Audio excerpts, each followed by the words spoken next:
make some noise. It's me and the boys gonna shake, rattle, and Now, here's your host, saltwater fisherman, the man that fears no fish, bass daddy and tournament pro, Don McDowell. Yeah, man. Hey, Happy New Year. The first year, not the first year, it's the first show of this year. Hey, you know, it's been a long day already. That's John Colazar from the ADA. Yes, I am. We are blessed with Mr. Jim DeVos from the Arizona Department of Game and Fish, and we have Mike Mooney in here, master knife maker. Are you a knife maker or a knife builder? I'm a knife maker. Okay. A craftsman. That's an understatement. He is definitely a craftsman because there's a lot of time and energy that goes into every one of those blades I'm looking at. You've been peeking. Thank you. Peeking? No, I've been stealing. I've got 3 of them already in my backpack. Nice.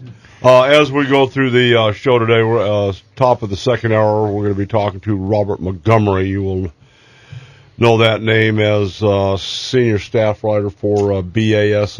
Does a lot of stuff nationally in localized conservation efforts. We're going to be talking about fish, frogs, and fireflies and growing up with nature. At the 8:30, we'll be talking to James Guggenhauer. Now, he's a master rod builder. You share some commonalities, but Okay. It's called creativity, which you and I both well, like. both items stick stuff. You Yeah. know, he stick whatever you bring to the table, and Jim sticks fish. So He makes go figure. sticks. Anyway, we've got an update on the health and welfare of the Mother Lake Roosevelt, and let's start off with Mr. DeVos.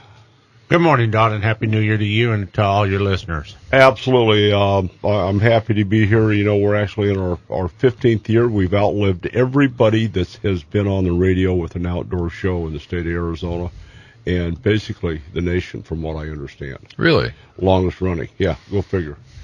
Well, congratulations on that. Yeah, been a long time going. Yeah, we're happy to be here. I want to talk a little bit about moving into 2015. I think overall, the department, the constituency had a pretty good 2014, although some things that are residual left over. We've got the wolf issue, we've got the jaguar thing, we got this thing, the hatchery thing. I mean, there's just so much stuff that didn't get concluded like we hoped it would that we're dragging into 2015. What are your expectations, Jim, from the department for 2015? You know, just a general overview. Sure, Don. Happy to do that. One of the things I think is we do need to look back at 2014 and reflect a little bit on some of the major challenges that occurred there. And you mentioned the wolf. Certainly, in my experience when I returned to the department, there is essentially no one that's neutral on wolves. There are very, very dedicated wolf advocates, and there are people that live on the landscape that are very concerned about the presence of wolves. So I think one of the things as we look forward to 2015, we're going to have a new 10J rule that's going to come out. We anticipate the record of decision to be published on January the 12th. And that was a long process to get here. The department and the stakeholders have worked diligently to try and come up with a balanced approach to wolf management on the landscape. Well, when you say the department, that's basically you and your staff. I mean, you came out of obscurity back to the department to... He wasn't in obscurity. He was working for the non-government agency groups, the conservation groups. We're obscure. Oh, okay. Just ask for Center for Biological Diversity, DOW, Okay. Guardians of the Earth. And by the way, Paul Watson's back on Whale Wars. You know, Don, thanks for the compliment, but it really was a team effort. I mean, the department has a lot of biologists with a wide variety of expertises that all blended to put together a nice package. We will see when the record of decision comes out, I believe, a very fair and balanced approach to wolf management. There are still some concerns that we have, and the department will continue to meet with the Fish and Wildlife Service and try and develop some key issues, resolve some key issues that remain, not the least of which is who's going to pay for the program. As we expand wolves, which is what we intend to do, the Fish and Wildlife Service will be leading that effort. Who's going to pay for it? In the about 16 years since the wolf's been reintroduced, the cost of the program's been about $31 million. And it grows every year because there's more wolves on the landscape. When we move forward and wolves are allowed to expand outside the Blue Range wolf recovery area, we anticipate that that's going to simply cost more money. We don't have the staff to deal with it. So beginning in February, we'll be meeting with the Regional Director of Fish and Wildlife Service and his staff to talk about funding, talk about manageability. I would say for 2015, the future on wolves, I think, is fairly bright. I think we're in a good place compared to where we could have been. There still are a lot of things, though, that need to be resolved in the wolf world. I know you don't have a crystal ball. When do you expect to see more wolves on the landscape? Well, I think the service has had a plan in place for some releases. I think that we'll start seeing releases in spring of 2015 into areas that they haven't been released before. Hello, Star Valley. You now have a permanent resident. Downtown Green Valley, yeah. I think one of the keys, though, there will be wolves in places that we haven't had them.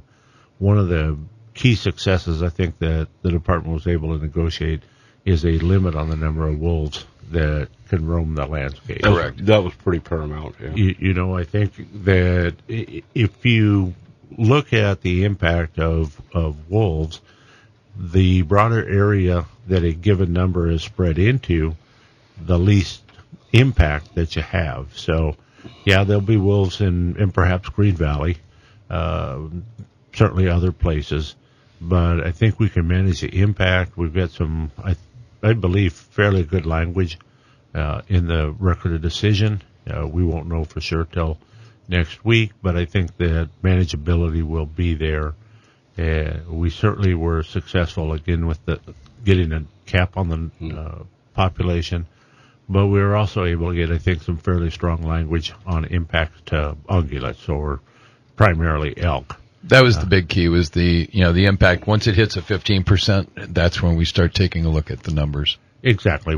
We have written into the 10J rule some language that says at 15%, then the department can petition the Fish and Wildlife Service and ask them to issue a removal order. And the key to that, first of all, it gives us the manageability in Arizona, but we think that recovery can never occur in the United States within historical range. Not in the United States only. If they include Mexico, I have to. Yeah, then we're talking a different ballgame. John, you and I were talking yesterday, day before. When is the Yellowstone wolf or elk count coming out? They do that survey at the end of January or February, sometime in that 30-day time frame when the weather's right. They'll do a survey, which I'm finding this year, because last year's was an aborted mission. They had bad weather patterns, so they couldn't fly and do an accurate count. They thought they had similar numbers to the previous year, which was below 4,000. But this year should be interesting. I think there's going to be more pressure on them for an accurate count. Are you familiar with that stuff, Jim? Vaguely, John. I usually have a hard time just keeping on top of what's happening in Arizona. Yeah, buddy. Well, they do an aerial survey every year, and they do population counts on the Yellowstone herd. And they've found that herd went from 20,000 down to less than 4,000. Let's transition over to Mike. Are you a hunter, fisherman, outdoorsman, or just a knife maker? All of the above. Nice. Yeah. Well, welcome to this little hunting camp. Well, thank you for having me. Let's get a little bit of background on yourself. How'd you happen to get into building knives, making knives? Well, my grandfather was kind of my hero. World War I, flyboy, disabled, shot down over Germany, and went on to become quite the outdoorsman and fly fisherman. And when he was in his 90s, he gave me all his old hunting and fishing gear, and in there were all of his knives. And I was just thrilled with them, and got to talking with a guy at work. I worked at Intel at the time, and a guy at work said, those are great. Bring them to the next knife show and get an idea of what they're worth. I had no idea there was such a thing as a knife show, and that was in '87. Now I'm president of that knife club that had that knife show. So. Outstanding. Are you going to have your granddad's stuff on display? I'll have a few of those on there and on my table at the show too. I'll never sell them. When's the show coming up? Show's this next weekend, the 10th and 11th at the Shriners Hall. Boy, I mean, there's a lot of stuff piled on this next weekend, let me tell you. It's hard to try to schedule a show in this town with all the things that go on in the wintertime. Yeah, January, February, March, most all the trade shows get kicked off, and we're just inundated with shows and meetings and things you have to be to, things you don't want to go to. But, wow. How many knives are you going to have on display at the I'll probably have a couple dozen knives on my table, and we'll have 40 or 50 different exhibitors there, of which well over half of those are custom makers. That's as exciting as going to a gun show. All righty, we're going to stand down and thank some of our sponsors, including Bill and Chrysler, Jeep, Dodge, and Ram at I-17 and West Camelback Road. If you need a ride, now's the time. They've got a huge inventory of pre-owned vehicles and brand spanking new ones. I'm Don McDowell with Special K and Jen DeVos. Mike Mooney. We'll be right back. Thanks for listening.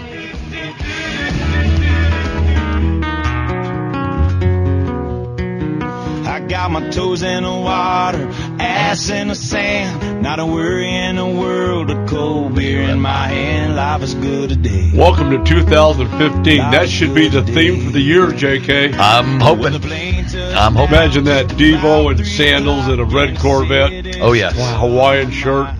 You're living my dream, Jimmy. Be around about 2 o'clock today, buddy. I know we'll be there. Yeah, buddy, man. I got to tell you, I was going to an AZSFWC meeting, and I'm flying down the freeway, and I'm thinking, boy, you think the guy driving that red Corvette would just kind of go a little faster. You could have had a V8 and pull by, and Jim honks and waves, and you go, damn, that's a good-looking car. Absolutely. Just out of it is. curiosity, what's the horsepower rating stock out of the box on that thing? You know, GM says it comes out at 455. If you go on the internet, a lot of people are saying it's just right around 500. Get you up the hill. Yep. In the style. Close enough. I'm not even going to ask you. Did you put chains on that to get back up after the snowstorm? No, sir. We don't go in snow. See, that's the thing. I mean, it's pretty cool. It's got a lot of horsepower and stuff, but doesn't have four-wheel drive, doesn't have a trailer hitch. I mean, like, what would be the point? Why? It's kind of like my Prius. My Prius will go further in different places than your vet can't there. I can go places that get things that you can't either. Yeah, women. I see a pattern developing here. Yeah, we're going to have one-upsmanship. The strategy of DeVos. Yes. Wow. Anyway, back to you, Mike.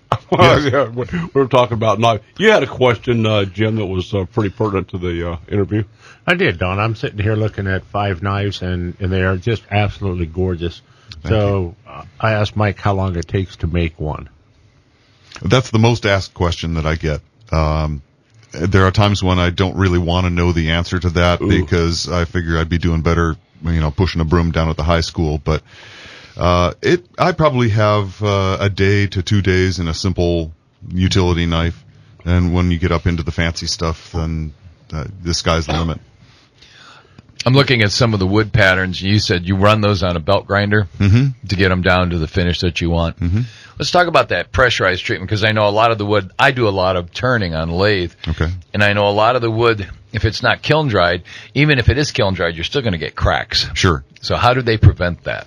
They use a process called stabilizing. There are several suppliers out there that take exotic burl woods, etc., and they put them in a vacuum chamber, pump the air out of it, draw a vacuum on it, and then they release a stabilizing agent, which is typically a monomer or polymer that then impregnates the wood and plasticizes it. They pressurize that to push it even farther in there. So we can use softer woods, and they don't tend to dry out and crack and check the way. Have you ever done any work with manzanita? Sure. Yeah, the core of the manzanita tree, you see it on the sides of the hills. Usually it's a low-lying shrub, but I've found trees that we used to make bird perches out of. They hide bears. Oh, yeah, they do hide bears and javelina very well. But if you look at it, when you start to strip off the red bark, you get to what's basically a white bark until you get to what I call the heart of the tree, and that's a beautiful red. There's many occasions like I see that a lot. Yeah, a real swirly pattern in the grain, and typical desert tree grows slowly in low moisture content, but it sucks up water. It does. Yeah. I've cut them to bring them back, and if you don't put a sealant on the edge cuts immediately, by the time you hit the valley, that log is split in half. That's how quickly they dry out. Mm-hmm. It's phenomenal stuff, though. So we use a lot of burl woods that otherwise would be too soft for knife handles. Redwood and maple, California buckeye.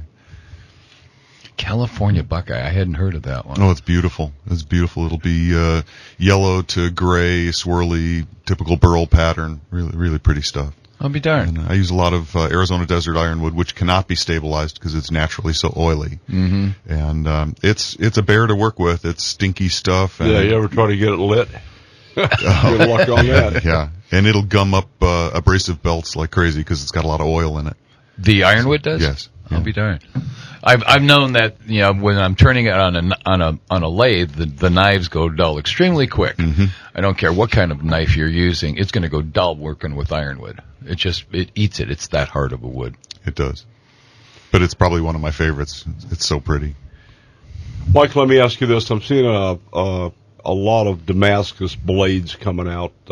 Is there a movement in your world to use Damascus blades? Sure, I use it. I don't forge. I do a process called stock removal. So I buy bars of steel and grind away everything that's not a knife, do my own heat treating and things.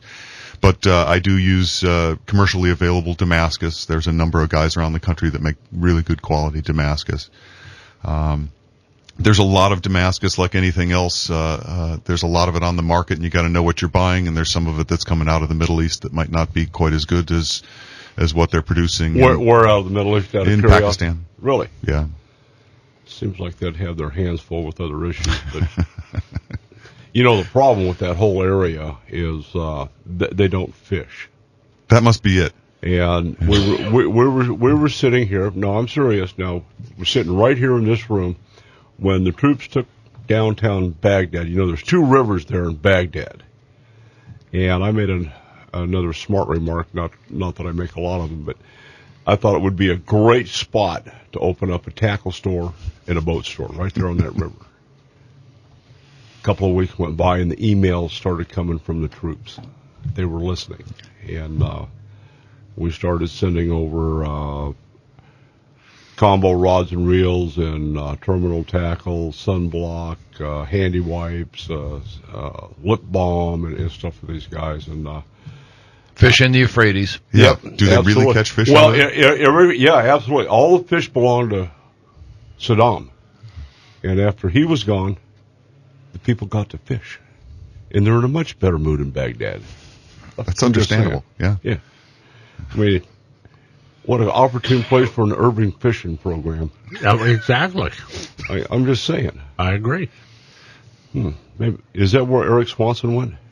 I think Eric just wandered off into a very happy retirement. Boom.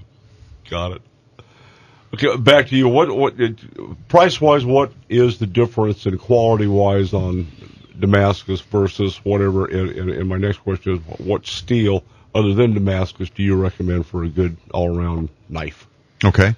Well, Damascus is typically 10 times the cost of any monolithic steel. Is it 10 times the better? No, it's pure. It's really, in my mind, an aesthetic value. It's not necessarily a higher performing steel. Really? There are some people that believe that it does, and certain Damascus where they're very fine patterns, very tight patterns, will have enough variation on the steels on the edge of the knife where you tend to get a serrated type of action from that. You've got harder steels and softer steels both at the edge. But I think in terms of sheer performance, there are some modern stainless steels that have actually been formulated specifically for knife blades. So I'm just intrigued. They hold their edge longer? They hold their edge longer. They're as stainless as anything we've ever come out with. But they hold their edge like D2 or O1 or any of the tool steels that we might be used to. And they work real well.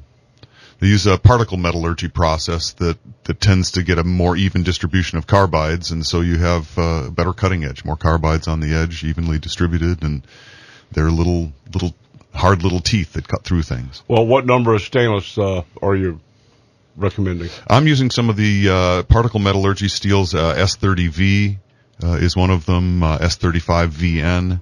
Oh, I dated her. I remember that. Yeah, she was sharp. VN. Yeah, she was sharp. Come on, Don, wake up. Wow. It's okay. I'm still, I hear that music and I see Devo in a Magnum PI shirt with the top off the bed. Oh, God. Woo-hoo! 2 o'clock today, buddy. Man, God love you. Living the dream. All right, we're going to thank some more of our sponsors and more with Jim and Mike on knives and stick and stuff. We'll be back. I got my toes in the water. Get out of bed, or maybe I'll just have another cigarette. All right, we're back. I want to divert from knives for a minute and go back to, since you brought it up, the wolf issue. We had a wolf up on the Kaibab recently. It hadn't been seen for a number of weeks. Oh, that's the one that was named Echo in the contest by the newspaper and the Channel 15, I think it was. Yeah. Yeah. I hear echoes. Yeah, definitely. We started in August hearing that there was a wolf-like animal on the north rim of the Grand Canyon, or more accurately, on the Kaibab Plateau. We did some investigations and actually were able, with the Fish and Wildlife Service, found a scat that they saw the animal deposit. So we were able to do some DNA testing, and it confirmed that the animal was a wolf from the Northern Rockies population. Yeah, it was a female. It had a collar on it, and we had hoped to be able to capture the wolf, to look at the collar and get some more data off of it. The wolf was not able to be trapped. It apparently had been trapped before, because it was pretty trap shy. Well, there was also issues with trapping permits, from what I understand. Is that true or not true? That is true, but that was resolved very quickly. Fish and Wildlife Services basically gave themselves the permit to trap their wolf. Okay. That's kind of correct. The Fish and Wildlife Service had the permit in Region 6, but since there'd never been a northern wolf in the American Southwest, Region 2, which is the region out of Albuquerque, didn't have that particular animal on their take permit. So they had to amend their permit to include a northern gray wolf, which they have done. So that animal was being seen very frequently at DeMont Park, in and around the area about 5 miles north of the entrance to the Grand Canyon.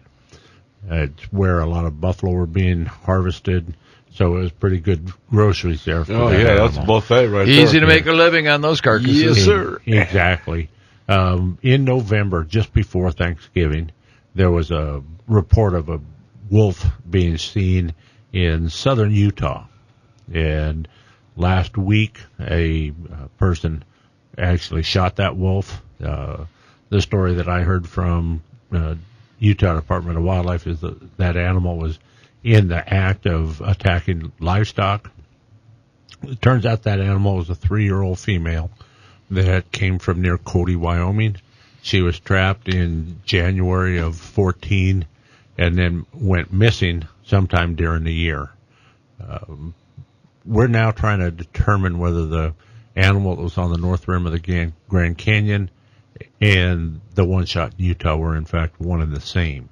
I was able to look at some quality pictures of both animals, and my sense is that they were two different animals. The collars looked similar, but were a markedly different color. But in photos, it's really hard to tell. So before we say, in fact, that what about characteristics of the build of the wolf? Similar? To my eye, she looked smaller and more slender, but that might be because there was no more buffalo being shot too, so that smorgasbord was gone. But my sense, and again, before we can say it was different, we're doing the DNA. The Utah Division of Wildlife had the animal. They turned it over to the Fish and Wildlife Service, and so we're sending samples to the same lab. I would anticipate, if not by the end of this week, certainly by the middle of the following week, we should have a definitive answer whether it was the same animal or not. Is the hunter that did the self-reporting, is he pretty much out of the woods on this issue? I think that's one of the biggest issues that we have with wolf management. Supposedly, the animal was in the act of attacking livestock. If that was a Mexican wolf and under our 10J permit, then that would be a lawful harvest. I think the jury is still out on what's going to happen to the gentleman that shot the animal. I was under the impression that Utah authorities deemed that an accidental take, misidentification. Is that? It could be Utah's, but they're not the final say. It's Fish and Wildlife. I'm going down a path on this. Okay. Well, I'll let you go down the path, but I'll tell you that sometimes it takes the Fish and Wildlife Service months to determine what law enforcement action they're going to take. So the answer to my question is this guy's not out of the woods yet. I would say the guy is not out of the woods yet. Was he the rancher whose they were livestock was hunting. being attacked? He was a hunter that was in the area, from what I can tell, lawfully hunting. Saw the animal, and like always happens, there are multiple stories abound. So rather than speculate on any of that, we're going to try to get him on the air. I'd like to hear his side if he's willing to come forward and chat. He may have a muzzle placed on him by Fish and Wildlife and his attorney as well. That's probably a distinct possibility. True. So the fact of the matter is that the wolves were seen about 200 miles apart. Again, to my eye, they look different. The wolf in Utah appeared to be smaller. Well, it might be my imagination, but I look at you as an expert. Well, and if you're not, please don't destroy that. Do not disillusion the boy. You have a vivid imagination then if you see that. So there's a lot of things emerging on the wolf world. Certainly there's interest if this is a second wolf and both of them were females. The most typically males are the ones that that was my concern. Most of the time it's the male that's the big wanderer. Yeah. Unless you're happy at home. It's cold in Cody, Wyoming right now. Buddy. If I were a wolf, I would be wandering. Help me out here, Mike. He was going south for the winter. What? Okay, wait a minute, though. Seriously, let's talk about this because this is one of the things I had a concern with. Males are typically the dominant of the species. You've got an alpha male and an alpha female, typical pack surroundings, and most of the time subordinate females stayed with the pack. They were breedable.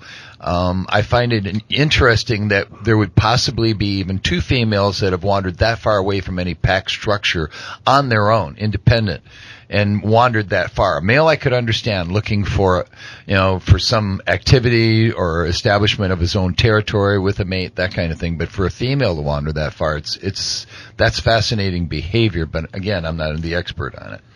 John, it's been reported before, so I don't think that it's beyond the realm of possibility. And if you go on the internet, you'll see all kinds of speculation as to where it got and how it got there. And we always thought it was on the back of in the back of a Suburban, a black Suburban with highly glossed plates, and she was deposited on the border of Arizona, posed for photo ops, and then moved wherever she's at now. Like I said, there's lots of speculation on the internet as to where that Jim, animal let me ask you this. We had tried to check out a number of different stories. There was this wolf or a wolf, and then there was let's say a black and gray wolf, and then there was a rusty colored wolf, and then you and I had heard there was 3 wolves. Up to 4.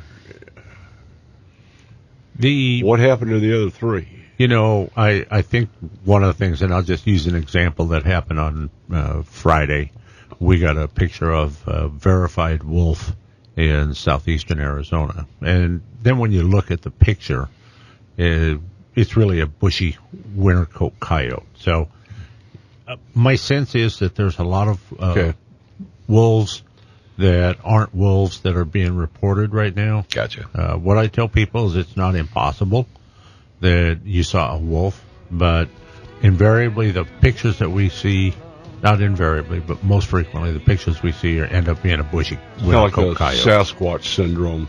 I think so. Nice. I feel comfortable now.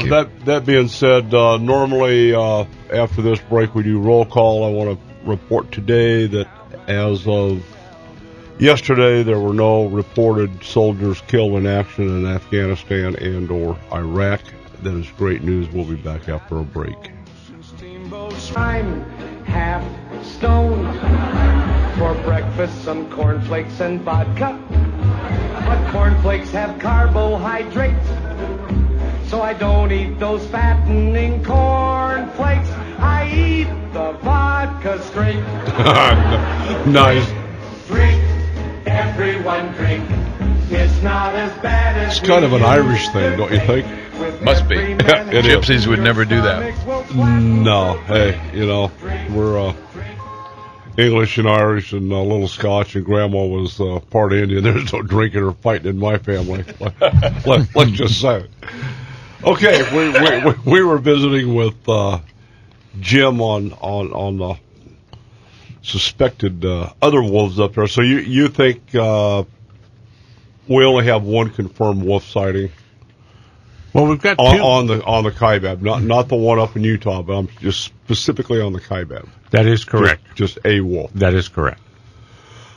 Okay. She was pretty.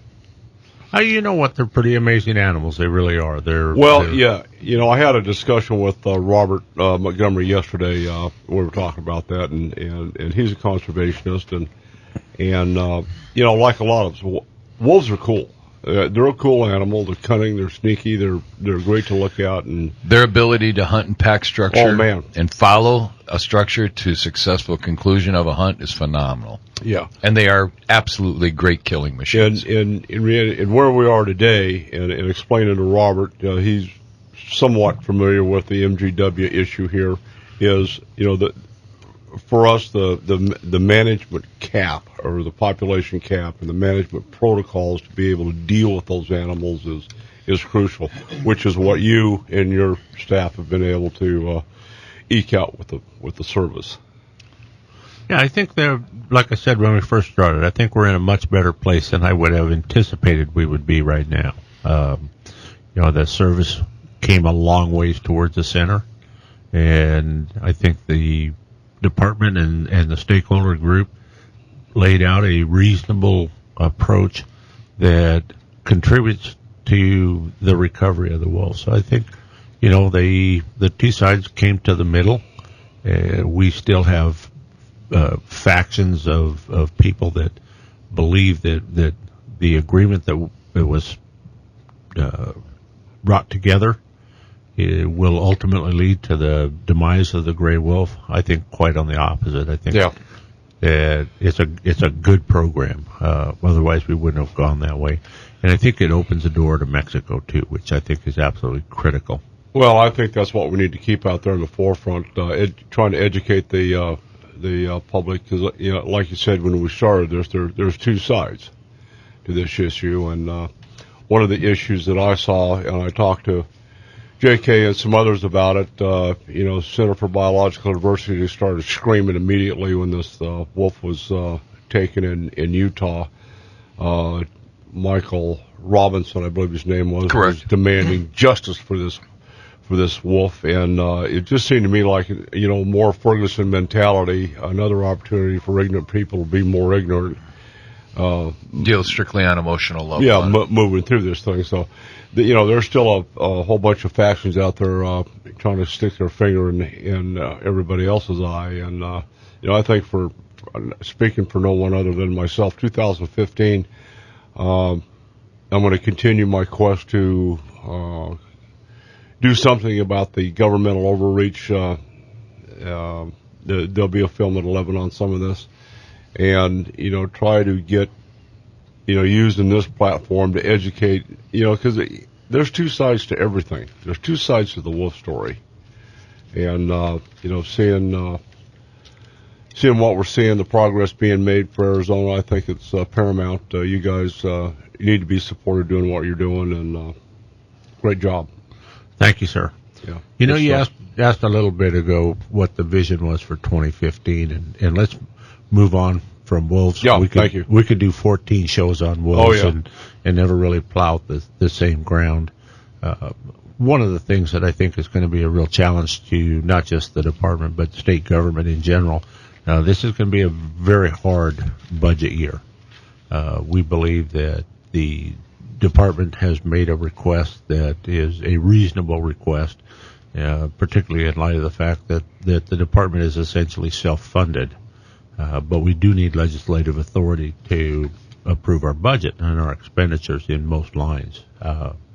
Given what we see as a government shortfall funding-wise, we think it's going to be a very challenging year for us budget-wise, and our legislative staff and our biological staff are going to work hard to try and develop a budget that will allow us to continue the, I think, banner programs that we've been working on. So that will be an issue.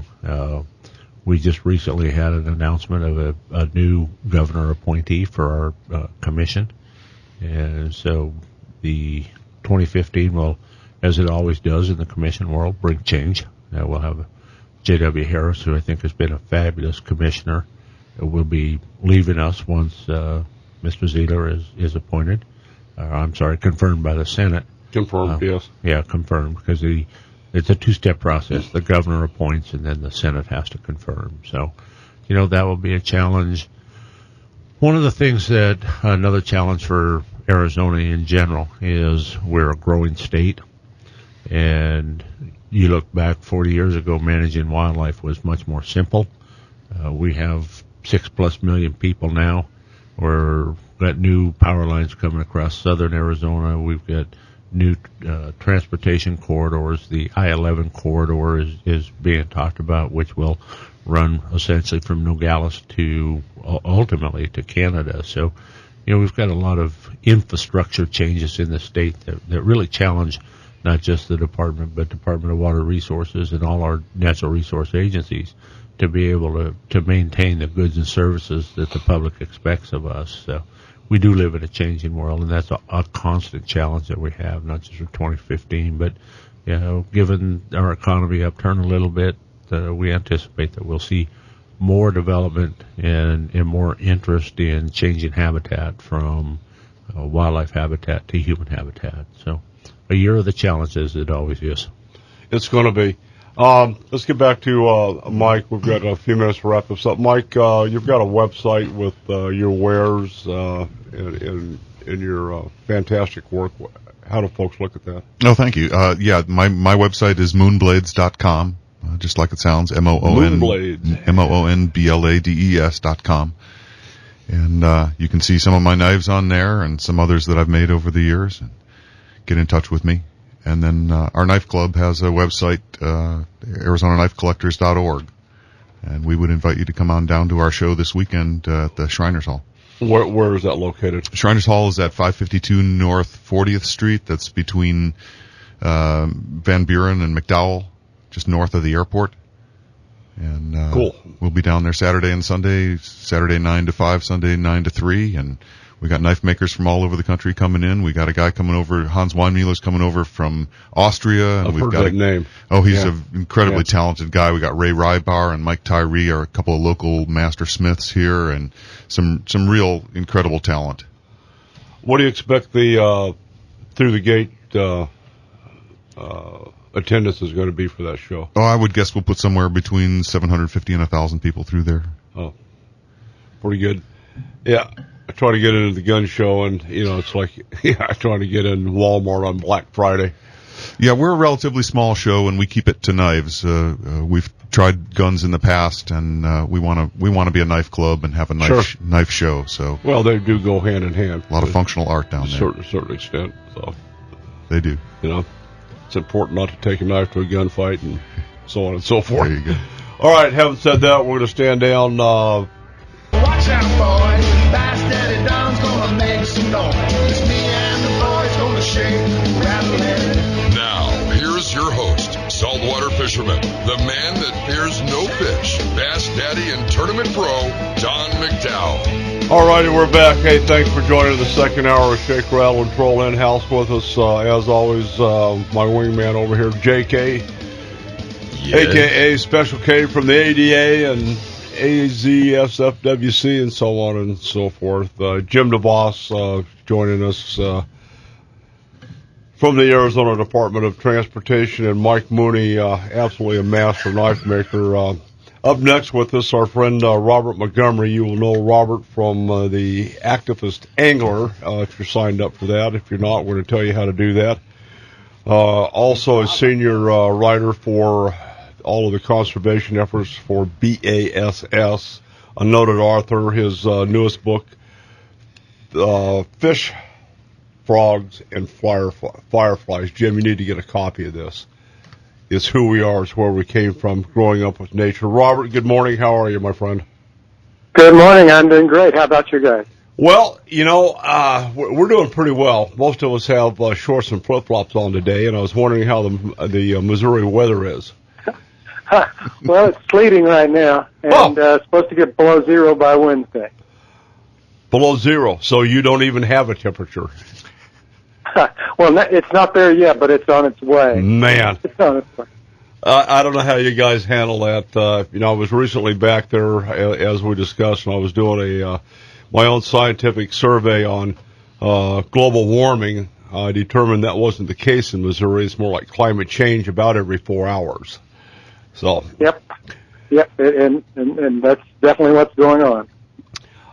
Thanks for playing along. I want to bring you in as a regular contributor and partner to Shake, Rattle, and Troll, and talk about your new book. You know, I did read the reviews on Amazon, and the aspect of growing up with nature is absolutely paramount. You know, the book seems to bring that forward, and I know with all of us sitting here at this table, it started with Grandpa and Dad, and his moved in my life for full circle now, being the grandpa and dealing with five grandkids of my own. So great job on that book. Thank you very much. Is your book available for Kindle and that type of thing as well? Yes, it is. It's of course on Amazon. It's available for Kindle, and Smashwords has ebook versions as well. So yeah, both formats as well as paperback. Well, I have to ask you what absolutely prompted the writing of the book.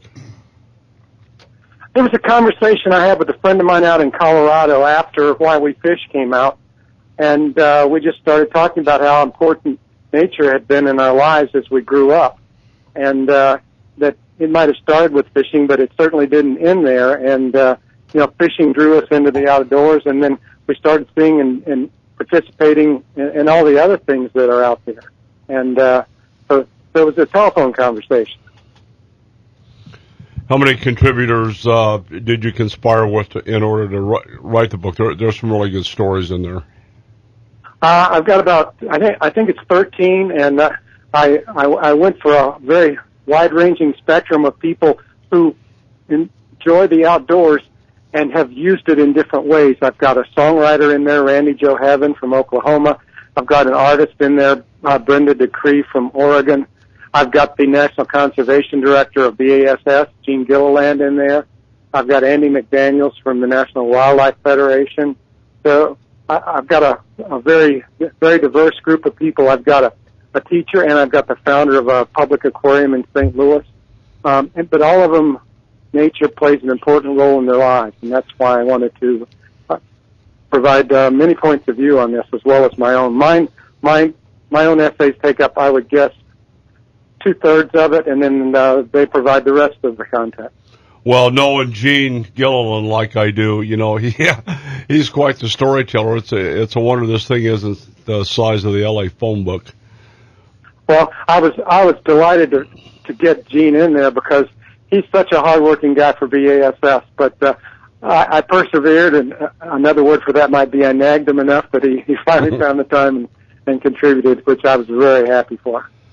Well, he does do some good stuff. You as well, with your writing and investigations into national and localized conservation efforts. What's going on up in Oregon, in Washington? I understand they've pretty much gone to the dark side on bass fishing. Ooh, yeah, got an eyebrow from JK on the dark side. They tried to keep this quiet, but what happened is back in 2012, the state of Washington started considering some changes to bag limits and size limits on non-native species, specifically smallmouth bass in the Columbia and Snake Rivers and their tributaries. And they were considering two alternatives. One was to remove all limits. The other was to remove all limits, but still have a 3 over 15 inches for smallmouth bass. And then I came across some documentation from the National Marine Fisheries Service excoriating Washington that to not even consider that 3 over 15 inches. Basically, they were saying they need to make a statement that they're for native species, and they even admitted that there is no evidence that predation is a primary factor, but just the statement needs to be made that they care about the trout and salmonids. And I wrote a column about that, and it appeared originally in Fast Times. It's on my Activist Angler website, by the way. It's back in January of 2013. And right after that column appeared, there was a meeting up in Washington State about this issue. And evidently, most of them didn't know that I had discovered what was going on. And then somebody brought it up at that meeting. And Chuck Lang, the former conservation director in Oregon, told me that I was considered the oracle of warm water fishing because I pointed out what was happening and what was about to happen. And now I've got another column coming up in Bass Times about that very issue, and it will also be on Activist Angler, and that is the fact that Washington did go with the no limits, and there's pressure on Oregon to do that, as well as probably some federal pressure on the tribes to maybe initiate lawsuits as well to try to force Oregon's hand on this. Where is the pressure coming from, Robert? Well, the National Marine Fisheries Service, but I think just the administration in general. You can't say that this administration is anti-fishing, anti-recreational fishing, but all of their policies lead in that direction, this being one of them, catch shares being another, and saltwater, which would basically privatize a public resource. The National Ocean Council is another one, which would zone where we can and cannot fish. I mean, there's all kinds of things that they're doing to control our access to public waters and to, it all boils down to two differences in philosophies. Ours, which is that we're a part of nature, and theirs, which is we should exist apart from nature and not interfere with things, and we should return things to the way they were and just get out of the way. And that's what it all boils down to. And that's the ideology that's driving a lot of this stuff. You have a comment? Yeah, I do. You know, returning things to the way they were is something that I'm now doing a whole lot of research on. I read a book that was put out by Tom Remington on misunderstanding wolves, and he went back to the Lewis and Clark journals of 1804, 1805, 1806 and read their journals. And the way things were back in that time frame, which is over 200 years ago, everybody considers it the land of milk and honey. But when they got west of the Mississippi River, they found out that the further west they got, the less wildlife. They almost starved to death because there was nothing out here for them to consume. They found that they were eating their horses. They wound up with 2 horses out of 24 that they had as their caravan, and they had professional hunters, and they only traveled by waterways. They weren't doing land transitions. They are having a horrific time of trying to find anything to consume. This was not a land of milk and honey. This was void of wildlife. That doesn't surprise me at all. I think when I say they want it returned to the way it used to be, I think that's it's their conception of the way it used to be, which was the land of milk and honey, and all the animals lived in peace and harmony, and Disney music played in the background. I think that's what they're striving for. Okay, the Disney-esque movies. There we go. Now I understand.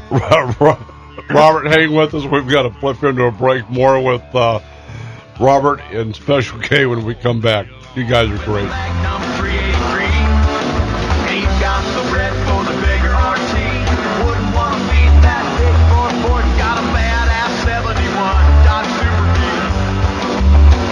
All righty, we're back visiting with the activist angler Robert Montgomery from, where are you exactly in Missouri, Robert?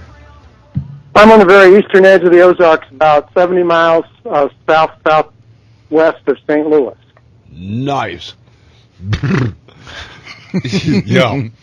Chilly for somebody, not me. Yeah, but he's got socks and flip-flops on, and we all know that's wrong. But anyway, let's start off with what's your website? We've got a lot of internet listeners that may want to click onto your website and play along.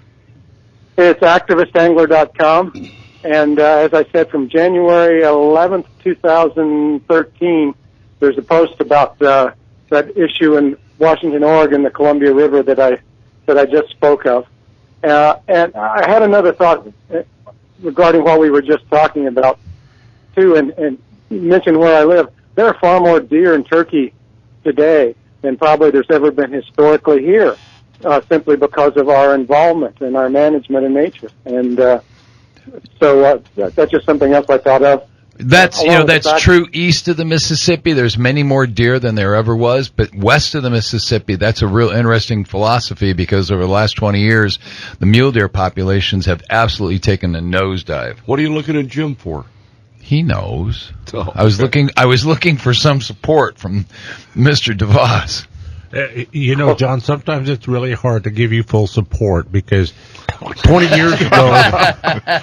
years ago you were right, but in Arizona we've had a last decade of gradual increases, and we got more deer today than we did in 10 years ago. So, which on a relative basis compared to 30 years ago, we're still way behind the curve. Though. We are behind the curve, and that's why I said give you guarded support. Guarded support. Anytime I get any kind of support from you, Jim, I'm really appreciative. Thank you. I'll be happy to herd some whitetail out your way. Yeah, boy. Oh, yeah, that would be fun. Talk about an invasive species. Yeah. Yeah, you're not kidding. Robert, how much time do you get to spend in the outdoors yourself? Well, as much as I can. I've got a very energetic dog right now, so even this kind of weather, I'm out there a couple hours a day on walks with Pippa. So, I mean, that's where I feel most at home. So I spend as much time outside as I can. Well, it's pretty interesting. You bring this dark side of Washington up. What's the posture of Oregon at this point? And then I have to wonder about the economic impact of bass fishing in those two states versus what we have here. Right, that's the real issue. I think Oregon is, to use a trite phrase, between a rock and a hard place. They've got a lot of pressure on them now.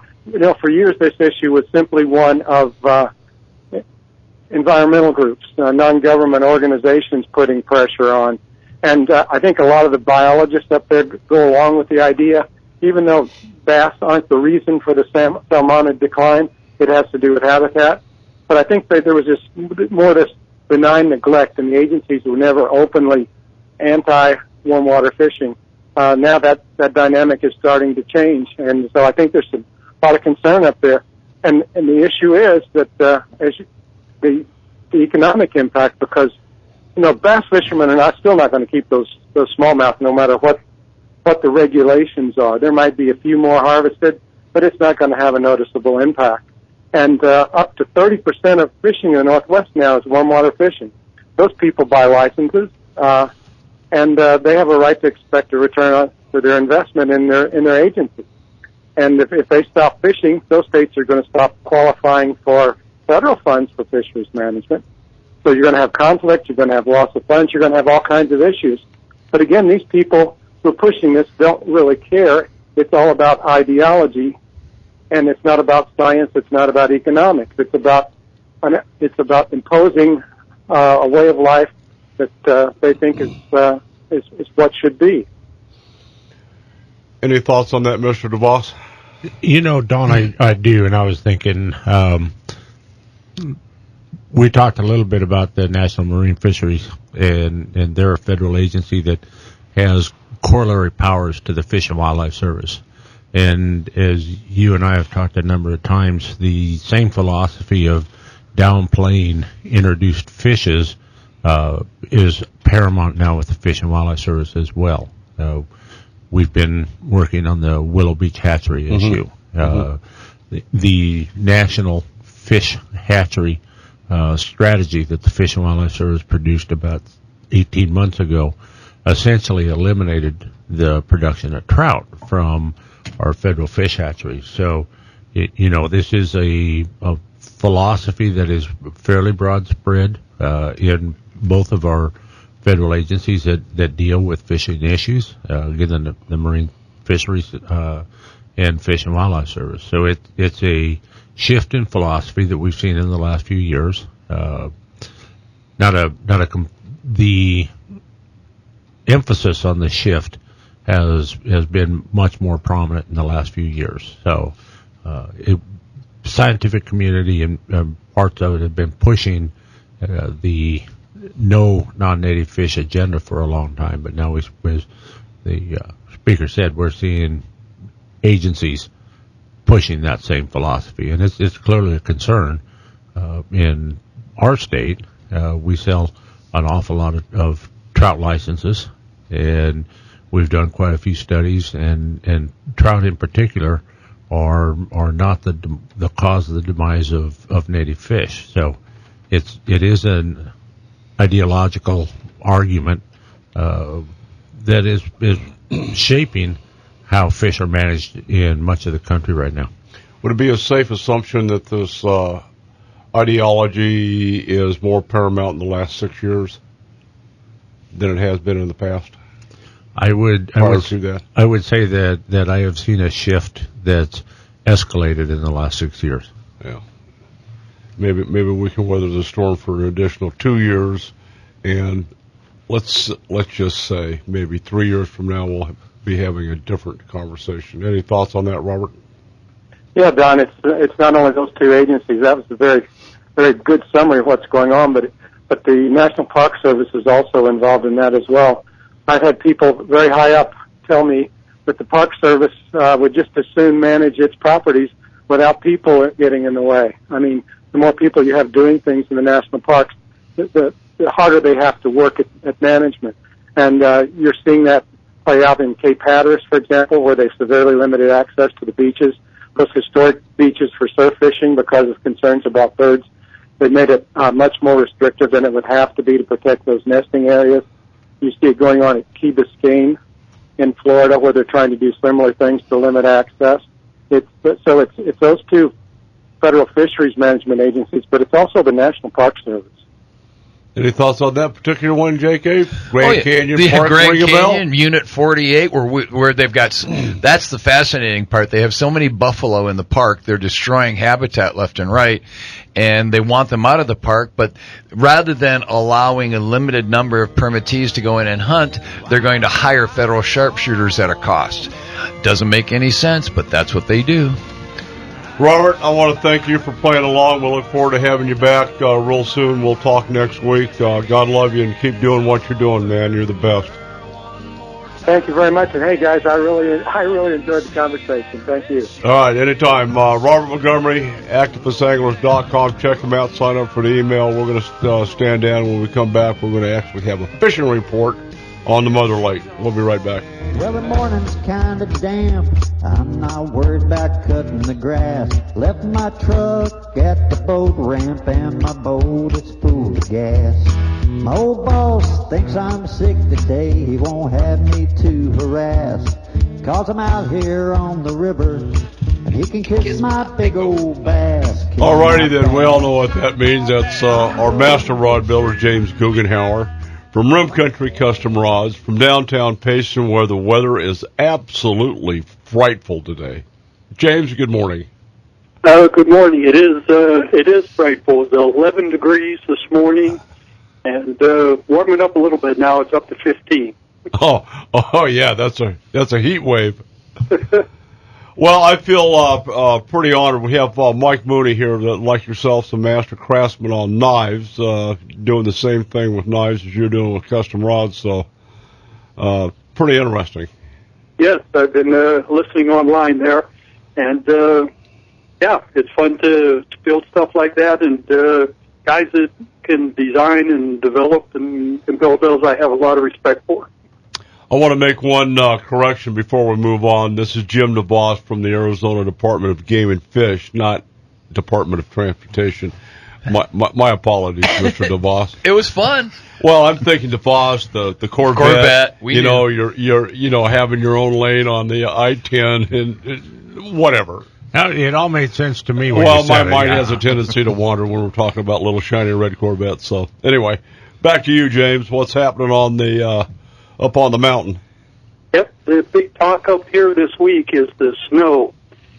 We had 12 inches here in Payson, 14 inches up above Pine, and 16 to 18 inches up on the rim. So that, we've been waiting for that snow for a long time, and that's the snow we're going to count on in the springtime as it runs into Roosevelt Lake. Yeah, boy. Water. Slow melt. This is the part where you tell me that Roosevelt's still 41% full. It is at 41%, and but the flows are pretty steady, and the Salt River's flowing at about 100% of its normal rate for this time of year, and the Tonto's at about 50%. But the good news is with that snow, that will stay steady all through the spring, and that's really the key. Slow and steady wins the race of Roosevelt, not a flash flood of water coming down. We'd like to see probably a storm every 2 weeks for about the next 3 months, and we would be in such good shape. It would be wonderful, and if it stayed packed, I mean, I could understand a little bit of a slow melt to bring some of it off, but you're going to get that natural feed off and run off, which is a consistent flow versus the deluge like we're talking about. You don't want it to warm up real quick. You want it to stay the way it is and just tap on one every other weekend. You're right, JK. You have my guarded support on this. Everybody's giving me guarded support today. I'm not getting full support from anybody. Thanks, Mr. DeVos. You started that. A trendsetter. Bam. Hey, the bass fishing on Roosevelt Lake this past week was called good. Now, I've listened to a lot of anglers, and I've reading on websites how they're not being successful fishing out there. Myself and a couple other guys from Payson went down to Roosevelt, put a drop shot on. We used a little 4-inch dark-colored worm with a nose hook on it, and we just caught bass for a couple hours without almost stopping. So if you're looking for areas where the sun's hitting the water and it's a little bit warmer, try a drop shot with a small 4-inch worm, and I guarantee you could have a lot of fun down there. Just out of curiosity, would that have been a tequila mutilator? No, this was actually a little zoom bait, and I forget the exact name of it, Don, but it looks almost like a tadpole, and it's about 4 inches long and just, dark brown or black. Okay. Well, that tequila mutilator's kind of a purple. Oh, I thought that was me on a late Friday night. Yeah. Hey, one more thing with the crappie. A big change in crappie fishing. We've been talking for the last several months about vertically fishing for crappie. The water temperature at Roosevelt now is not reaching 60 degrees. We're into the low to mid-50s now. That's a big change for crappie. Crappie have moved out to deeper water, and they're definitely following big bait schools of shad out there. But the crappie anglers have all started trolling now rather than using the vertical technique. The they'll be using that trolling technique for most of the winter now because the crappie will be out in deeper water. And a hot spot that I got this week was from Windy Hill. If you go from the Bobcat ramp at Windy Hill all the way around to the old ramp at Windy Hill, that's where guys were trolling for crappie. Okay, I gotcha. And if you go up there, you'll see right now probably around 6 to 8 boats that those guys know what they're doing, and so get in line if you want to go crappie fishing up there. Yeah, we'll, try to get up there when the temperature hits about 90, 80, you think? 85. Yeah, okay, right there, I'm good. So the catalyst here is if you're 75 miles an hour on the water in the bass boat, the wind chill needs to stay around 65. Perfect. Okay. Yeah, not 20 or 20 below. No, yeah. No. All right. So that hot spot you were talking about wasn't in front of your new fireplace, huh? No, it wasn't there, but that Windy Hill area, both for bass and crappie, is always a good hot spot to fish around there, especially around the Bobcat ramp. Trout fishing, we're limited up on the rim, but I stopped down at Green Valley Park, and I love talking to those anglers down there. There's the same old guys sit in the same old aluminum chairs, and they catch all the fish down there. And I even talked to some of the younger guys up there that are fishing, and they don't catch fish. So I say, well, come on with me. So we walk over to those old guys, and I tell this guy how you're catching fish. Well, naturally, they give them the baits, they rig their rods up for them, and then they go start catching trout down there. So a lot of fun at Green Valley Lake. Anybody from the valley that's looking for a good day of entertainment with your family, give it a try. And do you put the aluminum chairs in the snowbanks now? They do. I'm sorry, that is whacked. That's whacked. No. They would remind you of guys who would be ice fishing in the north, except they're sitting in their aluminum chairs on the bank. James, 2 words that don't belong in the same sentence is ice and fishing. I've done it. I've done it with tip-ups, and I've done it with the little spoons to keep the hole clear. There is nothing colder than putting your hand into it to clear out or try and drag a big fish through a hole. But you would suffer through that. I've done it many times, and I'm not going to do it ever again. You're a again. hell of a man, then. Mike, you can jump in here any time. I'd need batteries for my shorts or something to keep me warm. That would just not work. Perfect. Well, there's a consensus from the Desert Rats right there, buddy. Yeah, you guys, I don't know if you want to come up here right now. You might want to wait till springtime. I'll be up there next month when the shed hunts start. You know that. Come February, those big bulls will start dropping. That's time to start wandering around out there. Yep, that's a big activity up here. A lot of guys enjoy that.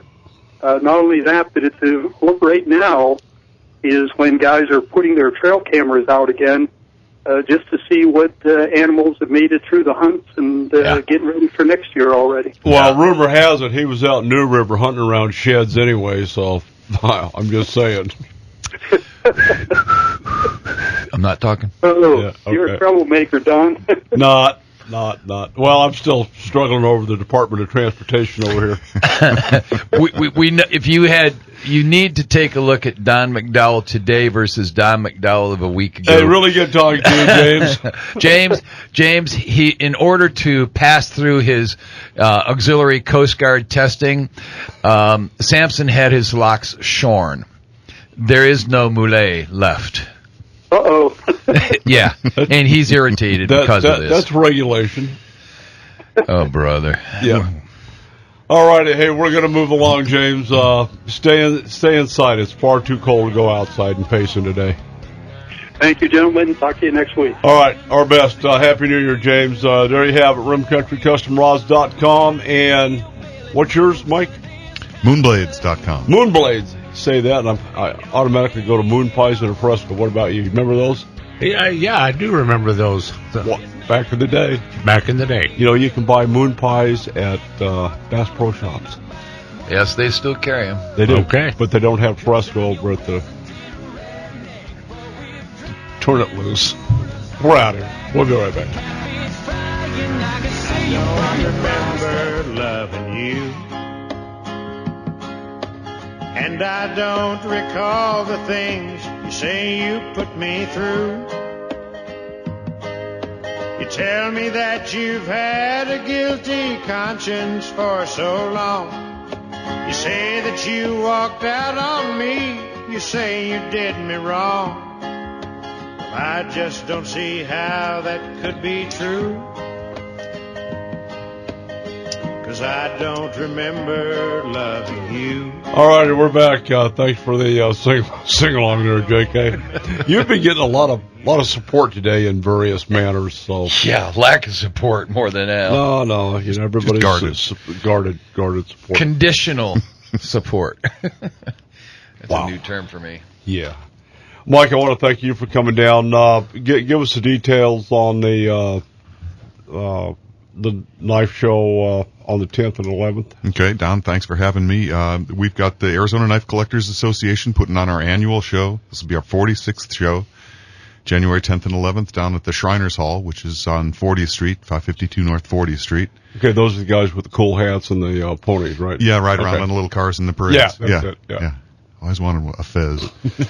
And we're going to have a bunch of knives down there, factory knives, custom knives, antique knives, kind of anything you can imagine in edged tools. Edged tools. Yes, we're wood-turning tools. We're going to have demonstrations of sword fighting. We're going to have a demonstration going on the whole time of forging. Guy set up with a forge. Back up. A sword fight, really? Yeah, how do you demonstrate that? The Phoenix Society of Historical Swordsmanship will be there, and they'll be demonstrating traditional European sword fighting techniques. I'm assuming the EMTs will be on hand as well? Oh, yeah. Okay, good. We've got our first aid kit. They're using wooden swords. Wing nut. No, they use the real thing. No. Serious? Yeah, oh, yeah. They use the real thing. Yeah. Sharp swords? Sharp swords. Yeah. You ever picked up a broadsword? Yeah, they're heavier than all get out. Yeah, and I'm not about to play with one like that, and I'm certainly not going to fake fight. These guys are serious about it. Come on down and check them out. It's 6 one way and 45 the next. Yeah. Figure it out. Mm-hmm. Okay, what's the cost to get into the show? It's $5 a head to get in, and we've got $1 off coupons in a bunch of the papers around town. And free parking? And free parking. Nice. I like free parking. That's all good. El Zariba's got room. You can overflow all the way down the street if you have. Well, the big news this year, we're getting focused on Bill Luke Bass Days, 17th annual, March 13th, 14th, 15th. It's right around the corner. Over $50,000 in cash handouts to the bass fishermen. And, Jim, I think you could drive your vet down to the ramp, put in a little dinghy, use live bait, and walk away with another 50 grand. I'm liking that. We have a car show. Your Corvette's and certainly invited. We will give you a covered spot. For a covered spot, I'll be there, buddy. All right. Now, you have another Corvette as well. I do. And what flavor and year is that? It's a 96 collector edition, so it's got a bumped-up motor. It's a convertible. In that color and combination, there was 1,700 of that vehicle made, so it's not a common Corvette. What color combination was that? It's a gray body and black top. You know what? We have to leave what we're doing in the real sector, and we got to go in and work for the Game and Fish Department now. You know what I did all my career? I picked up cans and recycled. I'm not buying it, Jim. I know you better than that. Okay. He made a valued contribution for many, many years within the department. He went into the private sector for a brief time and has now returned to the ivory towers and is doing a phenomenal job. And we absolutely love what he does. We love his passion. We may not always agree, but we certainly know that if there's anybody that we need to elaborate on any one thing, we go to Mr. DeVos. So, John, if I need it, I always get conditional support from you? Absolutely. Absolutely. Guarded support. By the way, did you read the article in the Elk Tracker magazine where I mentioned your name? I mentioned it in vain. No, it was on. Is that the one that mentioned the boss and abductions? Yes, the alien abductions of BB the elk. Yes, that was it. Up by Heber, was it? Yeah, no, it was up by Chevelon Butte. That was south of Winslow in no man's land. Was there a Circle K or a 7-Eleven involved? Neither. Neither. It was very strange. I wondered what time of night you had written that. There are people who question my sanity, and they want to know where I come up with the ideas. Continually. Yeah. It was a good run. BB was always fun. BB was fun. All righty, here's some good stuff to read. Why We Fish by our friend Robert Montgomery. Fish, Frogs, and Fireflies. The theme on that is growing up with nature. Also a very, very good read. Available on Amazon.com in paperback and for your Kindle or electronic devices. Do you have a Kindle? I do. I have a brand new Kindle, and I love it. Nice. Got any books? Yeah. Okay. No, it's a doorstop. Of course we'll talk about later. And if you're needing a ride, Bill at Chrysler Jeep Dodge is right in the middle of their year-end clearance sales. John, they're taking Priuses on trade. In on trade. Yep. Haven't seen any in the pre-owned section. There are. I'm telling you that the stock at the dealership is absolutely phenomenal. Well, of course, that I'll be in a market. Trucks, vans. This spring, I'm in the market for a new vehicle. It's interesting. I'd recommend trying the new 1500 Ram with the Eco Diesel. I'm going to get 30 miles to the gallon, right? I'm going to have to check and see. It's up there in the 20-something. And what I haven't figured out yet, and I haven't talked to the motor techs, is what you can do to tinker with these things.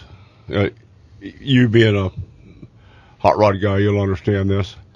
You know, the 5.9s were replaced by the 6.7 Blue Tech technology. Well, the 5.9s you could chip them, change out the snout on the turbocharger, swap the exhaust, and pull 30 miles a gallon out of these diesels. And it took them about a year and a half to figure out on the Blue Tech, and I haven't talked to them about what they're able to do with the Eco Diesel. You know, it would be back to my old stomping grounds to be able to sit up high and see two vehicles in front of me rather than staring at hubcaps all around me as I'm tooling down the road. That has to be psychologically demeaning, wouldn't you say, Mr. DeVos? I just simply wouldn't do it. I mean, you're doing it in your vet. You're staring at the same hubcaps I am. You're just doing it in style. Here's the difference. If he gets bored, all he has to do is push on the gas and they'll fly right by. I mean, well, I could do the same thing. It just takes the hamsters a lot longer to get going fast. That's all. In his case, fast is a relative term, I will assure you. Yeah. That's true. Good point. I top out at 90. Yeah. Fastest going without a Dunkin' Donut for 3 days. All right, Mr. DeVos, anything to add on the Department of Transportation and or Game and Fish? No, you know what? Just a quick note to your listeners. Now's the time of New Year's resolution. I would ask folks to look at this year as a year of involvement. We've got a number of outstanding organizations, ADA, ACFWC, and others. Get involved and make a difference. I don't think it could have been put any better than that. We have to get involved. We've taken a wait and see attitude on way too many things. The ideology that's dragging the country down is a subject for another time, but hopefully we've only got 2 years left of it. But it's important to get engaged, stay engaged, do your part, and get off the couch, man. Get off the couch. Well put. JK, anything to add? No, we have a lot of things that are going to be happening with the Arizona Deer Association this year. The Super Big Game raffles are going on. The Arizona Sportsman for Wildlife Conservation is involved for worthy projects. If you have something and you're a 501c3, submit some money applications because a lot of good things can happen with that as long as it relates to wildlife or habitat. And again, as Jim said and everybody else said, if you're not involved, you're standing on the sidelines. You can't complain. There you go. I'm Don McDowell. That was Special K. And Jim DeVos. And Mike Mooney. Life's too short to use a cheap night. We'll talk about that. I'm Don McDowell. Take your kids fishing, hug your bass boat. Yep, we're out of here.